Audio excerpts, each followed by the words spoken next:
bits and chips.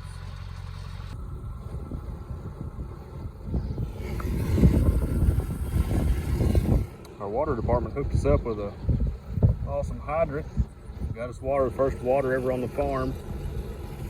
So that's awesome for our spot spraying and filling up the spray rig. So I'm pretty pumped about that. Just gonna spray a little bit around the fields, a little bit of weeds, there's some grass, spray around the risers, that kind of thing.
reason I was spot spraying there, not just for looks, is try to get rid of some of that grass. I was just spraying glyphosate, so that's just going to take care of just a few broadleaves and that grass. If I don't, that grass is going to go to seed, and the problem is going to be worse next year. So trying to go ahead and get that killed. Probably going to come back with a good broadleaf killer and kill some of those pigweeds, because pigweeds been pretty bad this year. Probably just had to come in and pull a bunch of them, because I don't like pigweeds. We do have chemicals now that can control them, but I'm scared of getting a good seed load of those going. I'd rather just get them pulled. There's a few in the soybeans that we need to get pulled in the next couple of days. So that's the reason I was spraying that glyphosate.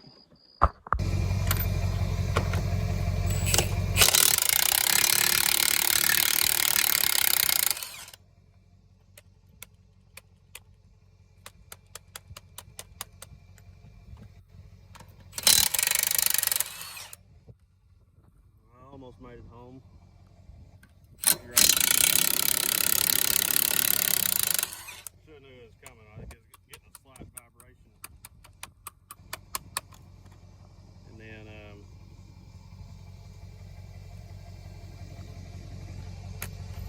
And then I look back and kaboom! I made it to the church. Dang cost overrun for the day.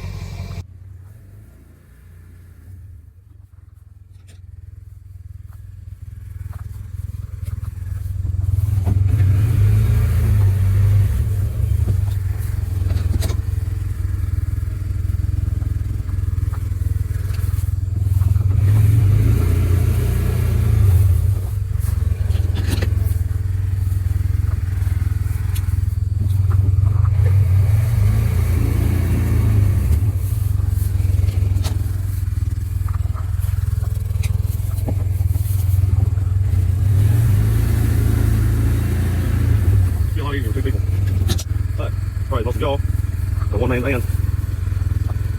Now sometimes you're going super hard, you just scoot over and try to get a softer spot, or as long as you get jabbing the ground there some, you'll be okay. And kind of at the end, I like to tighten them up a little bit, get my posts a little closer together. This is more of a visual because this will be a pinch point. It's around pretty hard. Alright, let's see if we can do this again.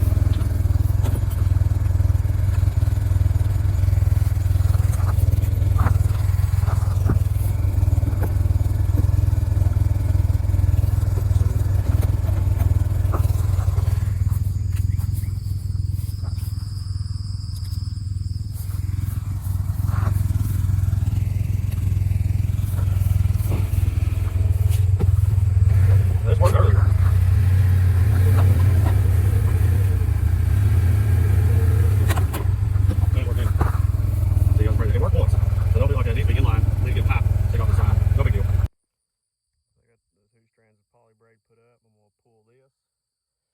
So what I'm going to do is I'm going to grab my reel, and I've already taken the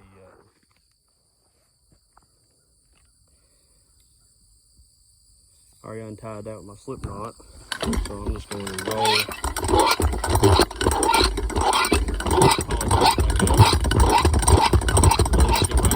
It's kind of a pain to unhook from these posts.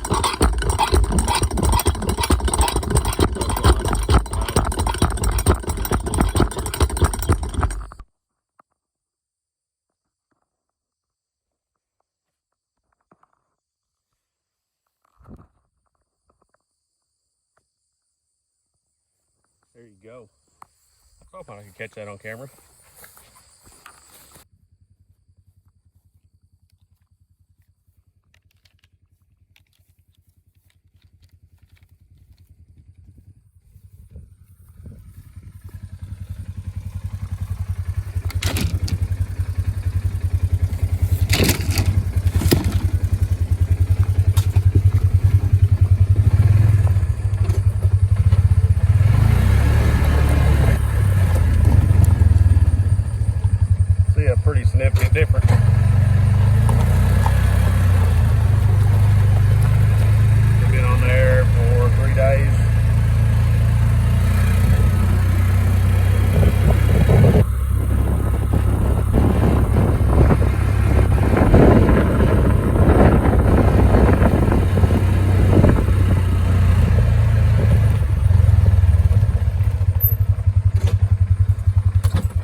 Feel like I'm a real shepherd with this shepherd's hook.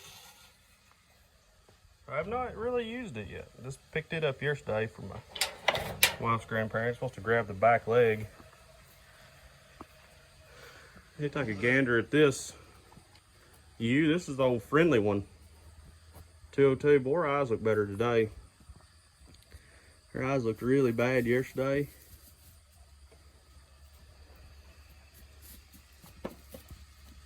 But she still got that hobble. I don't know. Well, it's like they just take turns who has a hobble each day. Her eyes look a lot better. So I gave her a shot of LA 200.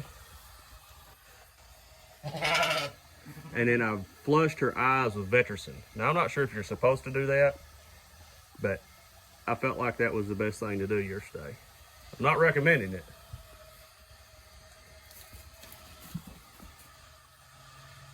She's hobbling bad. What the deal is, I'm gonna turn her back loose. I put her up last night, try to quarantine her, the rest of the flock. But I'm gonna turn her back loose. I don't want to stress her out anymore. She needs to eat that good green grass, as some would say. Hey, 202. Let's go. Go back with your flock. Come on, girl. I don't know what the hobbling is. It's just like they just all take turns. Their feet look fine. I can't find anything wrong with their feet. I'm not a professional shepherd.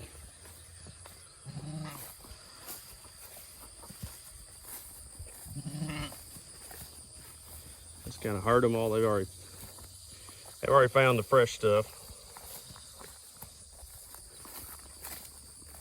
I feel like I'm a real shepherd though with this hook.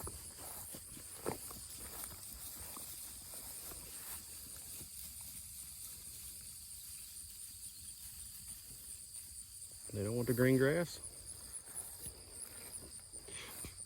I don't like the looks of that high-headed Katahdin there.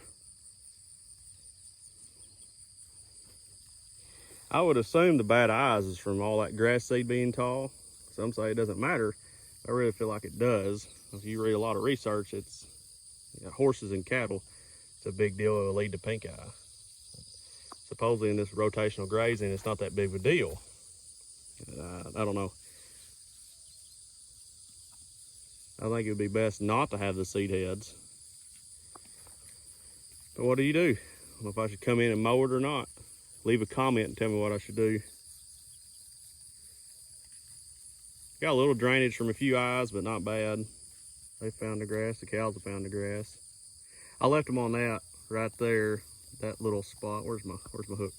I probably left them on that a day too long. Didn't have the opportunity to move yesterday. So, yeah, on to something else.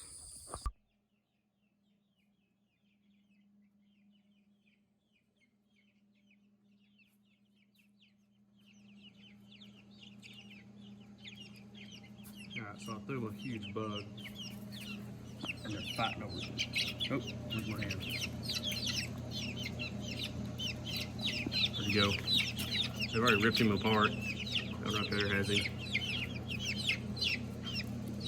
And they play keep away. Pretty impressive. I love how vicious they are. They are actually vicious hunters. Yep, see, he's got a piece.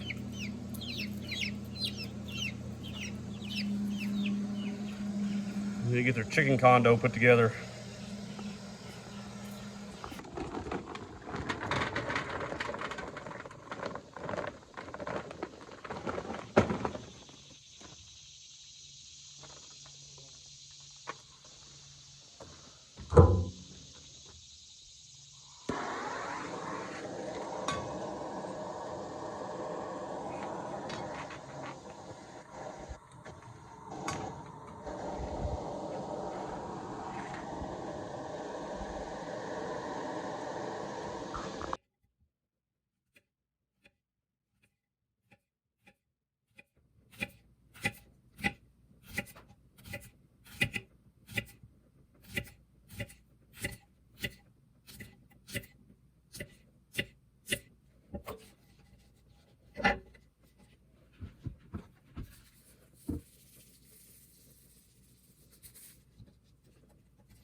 Sunflowers look pretty sad. This will be their downtime. They'll start drying down now. No more pretty blooms pointed up at the sun. Baldy, you're being goofy. Being goofy. What are you doing? She jumped up and mule kicked a minute ago.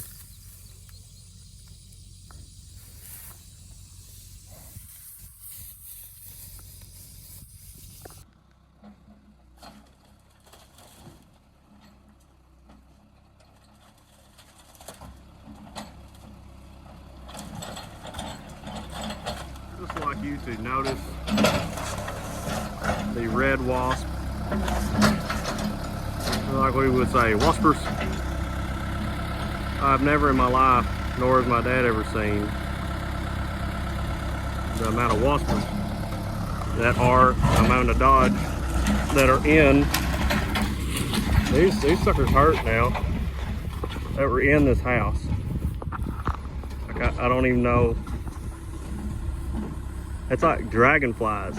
If you can see that, it looks like dragonflies. Those are the orangest, reddest, nastiest wasps you've ever seen in your life. That is just unbelievable. And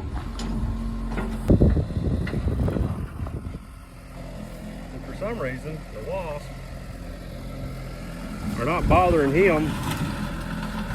They're just like, don't like the bucket and they don't like anything walking around out here. But for some reason they hadn't found the driver, which is a good thing. Another move this morning. The heifers, they were there waiting on me. That galloping buffalo. These cool mornings, this wet grass, they get excited, real excited.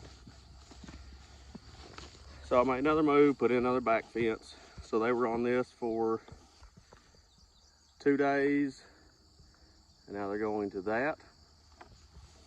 So it's working out pretty good. It got cooler, so they're wanting to eat a lot more. It was really hot last week, so they didn't do a whole lot of grazing. One thing I wanted to mention, I don't think I mentioned before, is that all this behind me here, this was all, when I was a little boy, this was all in hogs. So all of this, I know I mentioned before, there's a little house right there, that was a hog house. We did keep a few pigs in there. My grandpa, he raised hogs on dirt, so just on the ground. He had these houses scattered around. He did not like barns because, well, if you get a disease in a barn, then you'd have to, I messed up my post. If you got a disease in a barn, it's hard to get rid of. If you get a disease in a house, his little hog house, you just burn it and go on about your day. It was very cheap. Um, he farrowed a bunch of pigs. He sold feeder pigs. That's what he did. I guess for 30 or 40 years, we sold out. He sold out and retired and just went to the grain crops. He raised grain for all the pigs, but all this was just dirt. When I was little, everything around here was just dirt. The hogs had ate everything. So there was no grass at all. And you could tell where everything is lower, the barn's up higher, and the hogs rooted everything. He kept them between 1 to 2 strands of hot wire on wooden post. That's what he did. And it worked, but there were little pigs running everywhere. And he had really good pigs. Wish we still had some. But this was all dirt. 2008, we put in this first barbed wire fence for a horse. And then through overgrazing with the horse, it got back down to dirt and just pretty much buttercup. But last year I planted this in crabgrass Bermuda and been trying to take care of it, and now we have grass. The same way with that other paddock over there. It was just dirt, and now it's grass. So you can make some pretty big changes if you just invest a little bit of time and resources into it.